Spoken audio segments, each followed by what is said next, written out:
ఈరోజు JEE mains exam జరిగిందండి. ఈ ఎగ్జామ్ 2 దశల్లో జరుగుతుంది.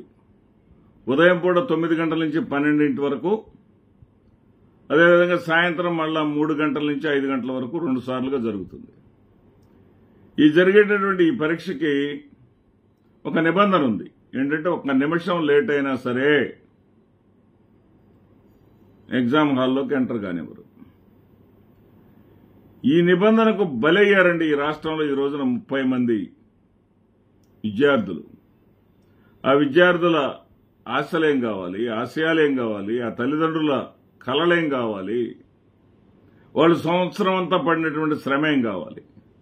దీనికి బాధ్యత ఎవరు అంటే ఉప ముఖ్యమంత్రి పవన్ కళ్యాణ్ గారు అని నేను నేరుగా అనను, కానీ ఆయన కోసం ఆయన కాన్వాయ్ కోసం ఈ పిల్లలెక్కినటువంటి వాహనాలను వెళ్లనీయలేదండి. అది ఎంతసేపు వెళ్లనీయలేదో నాకు కూడా కరెక్ట్ సమాచారం లేదు. కొంతమంది 20 నిమిషాలు అంటారు, కొంతమంది 25 నిమిషాలు అన్నారు. ఏదైనా 20 నుంచి 25 నిమిషాలు వీళ్ళు ఆపటం వల్ల ఎగ్జామ్ హాల్కి ఒక 2 నిమిషాలు లేటుగా వెళ్లారు ఒక 30 మంది పిల్లలు. ఈ 30 మంది పిల్లల్ని ఎలో చేయటం అనేది రాష్ట్ర ప్రభుత్వం చేతుల్లో లేదు. ఆ ఎగ్జామ్ అనేది జేఈఈ మెయిన్స్ అనేది ఆ ఎగ్జామ్ కేంద్ర ప్రభుత్వ స్థాయిలో జరుగుతుంది. నేను ఒక లెక్చరర్ కాబట్టి నాకు అవగాహన ఉంది. ఢిల్లీ స్థాయిలో పర్మిషన్ రావాలి, అది జరిగే పని కాదు. అంటే 30 మంది పిల్లల భవిష్యత్తు మరి దాని మీద ప్రభావం పడితే కనీసం చీమ కుట్టినట్టయినా లేదండి ఈ కూటమి ప్రభుత్వానికి. పవన్ కళ్యాణ్ గారి నోటి వెంట కనీసం క్షమాపణ చెప్పడం కూడా లేదు.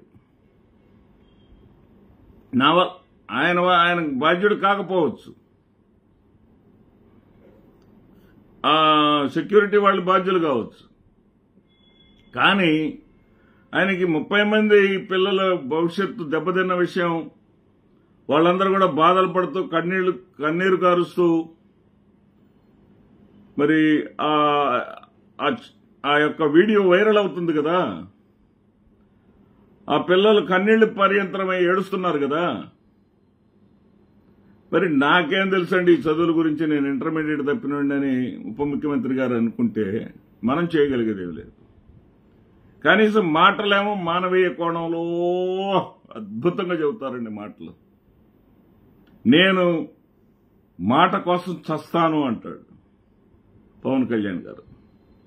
మాట కోసం చచ్చే మనిషి తల్లిని తిట్టిన లోకేష్ ను జీవితంలో క్షమించను అన్నాడు.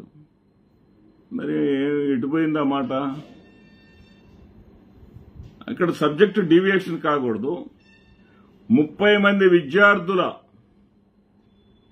భవిష్యత్తుని అంధకారంలోకి నెట్టినటువంటి ఈ కూటమి ప్రభుత్వం కనీసం సిగ్గుతో తలదించుకునేటటువంటి పని అన్నా చేస్తుందా లేదా చూద్దాం.